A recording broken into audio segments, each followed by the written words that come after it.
Lucy. And today, the House Judiciary Committee planning to vote on a package of gun safety bills that Democrats hope is going to reach a full floor vote by next week.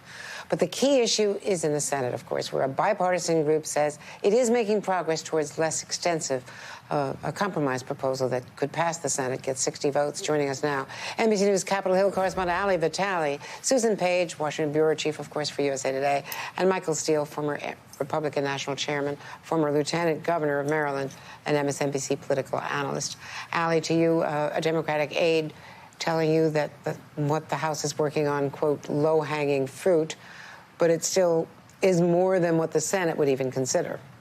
Yeah, in many cases, parts of this package aren't even, as far as we know, on the table in those Senate negotiations. And so while this Democratic aide is saying that this package of gun bills is low-hanging fruit for them to solve this problem as they see it, when we talk to Republicans who were going into this House Judiciary meeting this morning, it's very clear that they are not even close to wanting to compromise. Of course, in the House, they don't need Republicans to compromise on this. They can largely move this package forward on its own.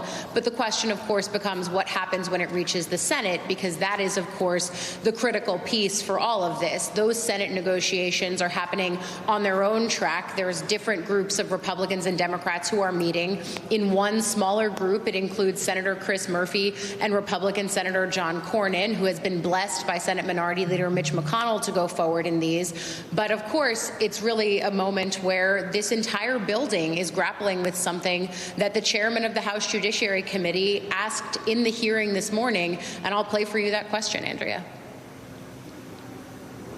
It has not even been 24 hours since the last mass shooting, and who knows how long until the next one. Too soon? My friends, what the hell are you waiting for?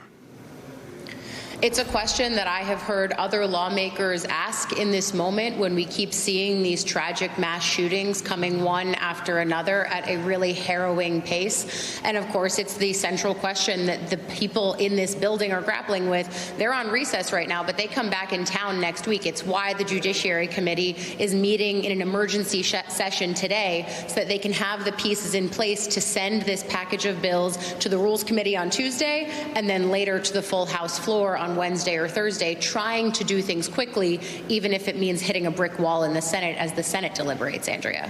And not coincidentally, the chairman of the Judiciary Committee is in a battle for his life against a fellow Democrat in redistricting, of course, Congresswoman Maloney. Michael Steele, so what policies, if any, do you see Republicans, John Cornyn, a.k.a. Mitch McConnell, accepting? Right.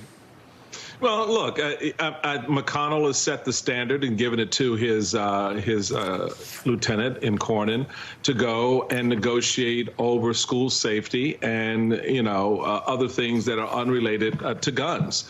And so it's a very narrow conversation that he wants to have. So you're going to have Republicans talking about apples and the Democrats talking about oranges.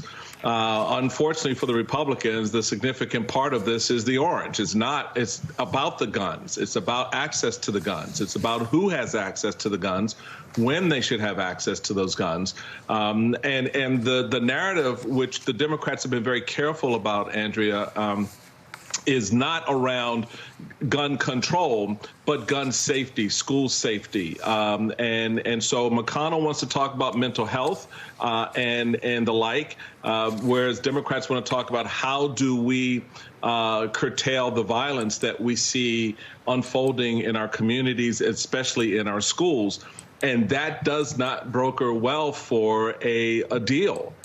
Because, as Ali just noted, the Republican senators are really playing to a very narrow constituency, in fact, a constituency of one, and that's Mitch McConnell, who's playing to an even narrower constituency, and that's the NRA.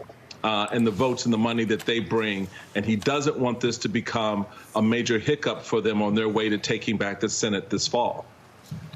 And Susan Page, the Speaker said this week that the House is eventually going to have a hearing on an assault weapons ban.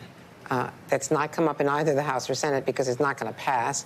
So is this a symbolically political statement from the Speaker? Yeah, what she said yesterday was that she would bring it up for a hearing and for markup, not for a vote. Speaker Pelosi is not inclined to bring things up to a vote unless she can pass them. But let me just say, you know, for a decade and more, we have been flummoxed, Congress has been flummoxed in acting against gun violence, even after these terrible shootings, one after another. I think there are some signs of some shift in the Senate, at least on some measures. On a red flag law, we see some sentiment, even among Republicans, that they would support that. That would also involve perhaps tightening some gun background checks. So I think that it is possible it is going to be, the Congress will be able to do something, even if they can't do everything everyone wants.